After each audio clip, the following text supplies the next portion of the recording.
Pemerintah Indonesia baru saja mengumumkan sebuah paket stimulus ekonomi dengan nilai yang tidak kecil, yaitu 16,23 triliun rupiah, yang disebut-sebut sebagai salah satu langkah cepat untuk memperbaiki kondisi ekonomi nasional setelah gejolak harga pangan, melemahnya daya beli, dan ketidakpastian global yang masih menekan. Stimulus ini diumumkan langsung oleh Menteri Keuangan baru, Purbaya Yudisadewa, yang menggantikan Sri Mulyani setelah reshuffle kabinet beberapa bulan lalu. Dan masyarakat pun langsung menaruh perhatian besar karena nilai stimulus ini bukan sekadar angka di atas kertas, melainkan harapan bagi jutaan orang yang saat ini berjuang menghadapi kerasnya hidup sehari-hari. Namun, di balik itu semua, muncul pertanyaan besar, apakah stimulus ini benar-benar akan mampu menjadi penyelamat yang ditunggu-tunggu rakyat,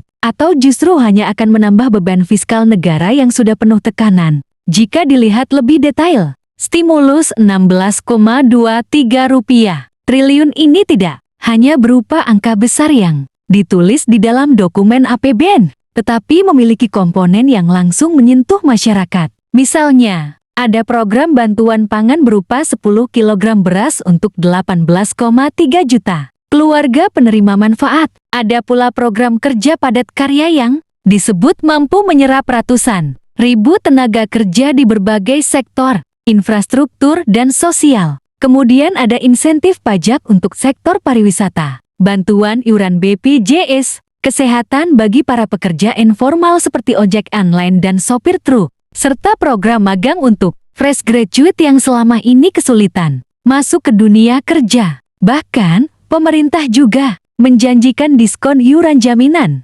sosial untuk industri tertentu agar tidak terlalu terbebani biaya. Dari semua program ini, terlihat jelas bahwa pemerintah berusaha menyentuh berbagai kelompok, dari keluarga miskin hingga lulusan baru, dari pekerja transportasi hingga UMKM. Namun muncul pertanyaan, apakah semua itu benar-benar akan berjalan lancar atau hanya sebatas daftar program yang indah di atas kertas? Bagi sebagian orang, stimulus 16,23 triliun rupiah ini ibarat oase di tengah padang pasir. Bantuan pangan tentu akan langsung meringankan beban keluarga miskin yang setiap hari dihantui oleh kenaikan harga beras dan kebutuhan pokok lainnya. Sementara program kerja padat karya membuka peluang kerja baru yang bisa memberikan penghasilan bagi masyarakat yang sebelumnya menganggur. Di sisi lain, insentif pajak untuk sektor pariwisata berpotensi meningkatkan jumlah wisatawan, baik lokal maupun asing,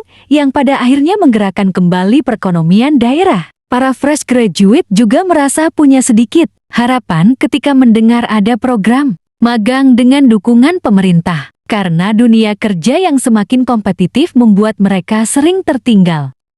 Bahkan para pelaku usaha kecil dan menengah bisa sedikit bernapas lega ketika mendengar kabar soal keringanan pajak atau iuran yang selama ini jadi beban berat. Jika semua ini berjalan sesuai rencana, maka target pertumbuhan ekonomi di kisaran 5,2% masih bisa diraih, dan rakyat akan merasakan manfaat nyata dari kebijakan fiskal yang berpihak. Namun, tidak sedikit pula yang memandang stimulus ini dengan penuh keraguan dan bahkan kekhawatiran. Banyak ekonom menilai bahwa stimulus rupiah 16,23 triliun ini sebenarnya terlalu kecil jika dibandingkan dengan besarnya kebutuhan ekonomi nasional yang saat ini sedang berhadapan dengan tantangan defisit anggaran, ancaman utang, serta tekanan inflasi. Ada pula kekhawatiran bahwa bantuan pangan tidak akan tepat sasaran, karena pengalaman di masa lalu menunjukkan adanya data yang tidak akurat, sehingga bantuan bisa saja jatuh ke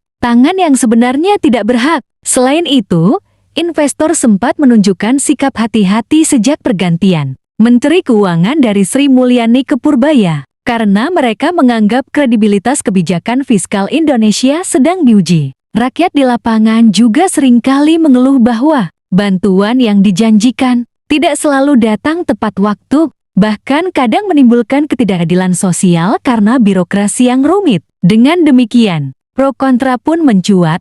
Apakah stimulus ini benar-benar solusi jangka panjang, Atau hanya sekadar tambal sulam untuk menenangkan gejolak jangka pendek? Jika kita turun langsung mendengarkan suara masyarakat, kita akan menemukan cerita-cerita yang berlapis dan penuh emosi. Seorang ibu rumah tangga mungkin merasa lega karena menerima 10 kg beras, tetapi tetap mengeluh karena harga minyak goreng dan listrik terus naik. Seorang fresh graduate yang ikut program magang merasa bersemangat, namun kecewa karena gaji kecil dan pembayaran sering terlambat. Seorang sopir truk atau ojol merasa terbantu dengan subsidi iuran BPJS, tetapi mengeluh dengan persyaratan yang berbelit-belit dan kadang membuat mereka gagal mendapatkan bantuan. Sementara itu, seorang pelaku UMKM di sektor pariwisata mungkin tersenyum karena pajaknya lebih ringan, tetapi tetap pusing karena biaya bahan baku naik dan daya beli masyarakat belum pulih sepenuhnya.